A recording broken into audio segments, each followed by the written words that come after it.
Okay, so really quick, one of the first steps of making this GIF file is we're going to make a cool three-dimensional sphere. Um, Kind of the coolest way that I know how to do it and the easiest and fastest is actually in Sumo Paint. I know everyone's not crazy about it, but on your browser, go to sumopaint.com, scroll down, you'll see there's a blank document waiting for you. Okay, just like in Photoshop, you got your gradient tool right here. I want to change it to be, I kind of want to do red and white, but I'm not sure if it's going to allow me to do that. I'm trying to see if I can change my black there to be red, but it's kind of not letting me. So let's just go with this normal one. We'll go with the kind of red, orange, yellow. That's fine. This one right here is called linear repeated. So if I click and drag, right, I can make a ton of tiny lines if it's close together, or I can make kind of like that. So I'll do something like this. Then I'm going to go filter, 3D effect, sphere designer. And this does chug. I mean, this takes a while to get done. So just hit OK and don't get impatient because it'll take a while, but just hit OK. And it's thinking, so just kind of chill out because if you hit it a couple more times, it kind of deforms the sphere. Okay, so now that you've saved this file, if you hit File and Save As, or Save to my computer, you can save this as a JPEG, not a Sumo file, not a PNG, but as a JPEG. I go 100%, just hit Save. I like to save it to my desktop, right, so I know where it is, and you can change the name, so save as circle.jpg, and then hit Save. And like I said, if you did this on your Chromebook, you'd have to email it to yourself to open on the Mac. Or if you did this on the Mac, it should just be waiting on your desktop called Circle. Alright, so I think we're rolling. I went ahead and made this little JPEG on my MacBook Pro laptop. Emailed it to myself to the desktop so I could mess with it. So I emailed it to myself. You can hit download. Then to get at it. Now maybe some of you did this on the Mac and you just saved it on your desktop. You don't have to do this step. But I went ahead and downloaded it. Goes into my downloads. I hit save it. So now I got this file called circle.jpg. Okay, so I'm going to go open that up in Photoshop. Alright, so I'm on Photoshop right now. And I'm going to hit Apple O for open. I'm going to go into my downloads. There it is, circle JPEG. I'm going to hit open. Okay, we got to get this sphere ready to roll, so one of the first things we're going to do is we're going to unlock this background. I'm going to click it twice, and then I'm going to just call it ball, right?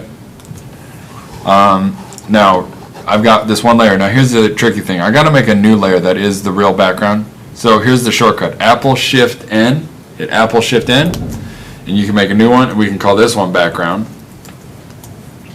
Now, background should be underneath the ball, right? And then we should drop some white paint up in there so it's all white. So boom, now that's all white, right? So if I turn it away, there it goes. Alright, let's get back into the ball layer. Let's hit W for magic wand and get rid of all that white stuff. Now if your tolerance is too high, you might end up like getting some of the ball. That is not good. We don't want to delete any of that. So make sure your tolerance is like a 10, maybe 20. And I'm going to hit on the white stuff in that ball layer. Now I'm going to hit Apple X, right, to delete that. Now some of you are like, well, nothing happened. Yeah, it did. There's no white in this little thumbnail. If I hit Apple T, it's just the ball. There's no white pixels there. And if you don't believe me, see I shrunk that down. If I go to the background and I hit Apple I and change it black, well, there, that's all that layer 1 is that. Now I don't want to do it black. I'm going to go white, right? Okay, so I shrunk the ball down. Make sure you do that. Now we're going to make a GIF file here. So you got to open up your timeline, which is in your window. It's kind of a new palette that we haven't messed with much. So you go Window, Timeline, down at the bottom. Okay? Opens up this stuff at the bottom. Now, you can import video this way, or you can make what is called frame animation. So you want to make sure it says frame animation, and then you want to actually click on this box, and that can be tricky. So once you hit frame animation, it brings up this thing. Okay, now here's what we're going to do. We're in our layers. I'm on the ball layer. I'm going to actually move that ball so that it is off the page to begin with. Alright, so frame 1 shows that. There's nothing happening right now. Okay, now I'm going to hit this little shortcut right here, which is a folded piece of paper.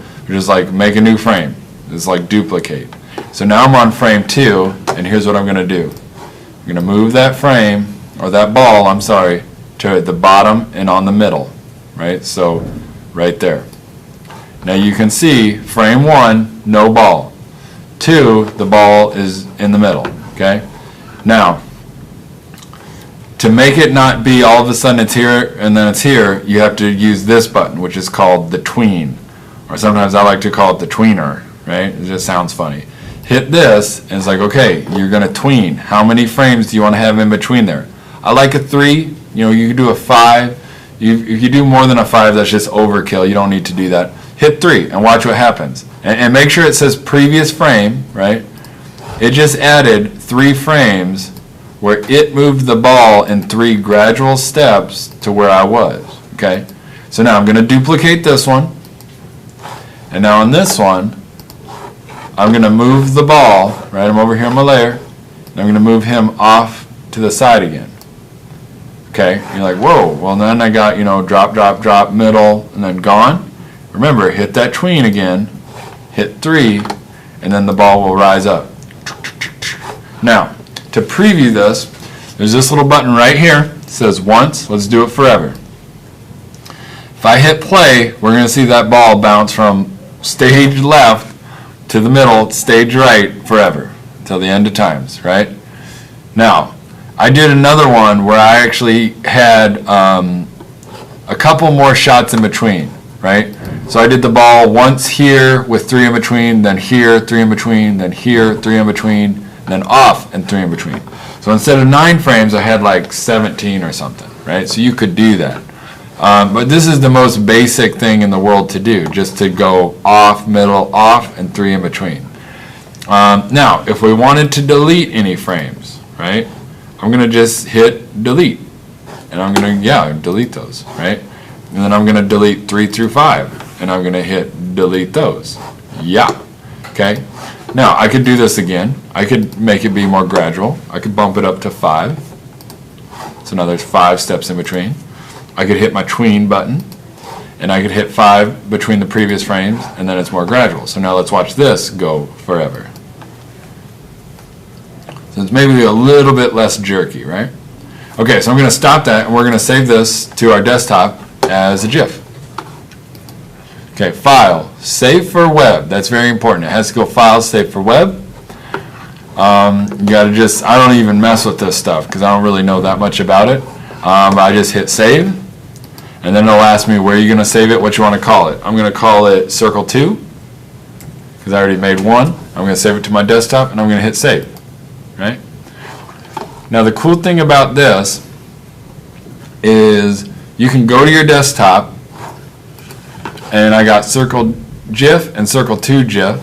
If I bring up Google Chrome or Firefox or whatever, you can actually just bring this GIF file right onto your browser, and you'll see it start working.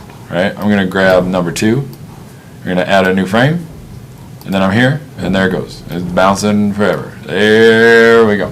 Now, this is just a little simple test so that you learn the functions of making a new frame and making your tween frames in between. Then we'll talk about doing some creative possibilities from there.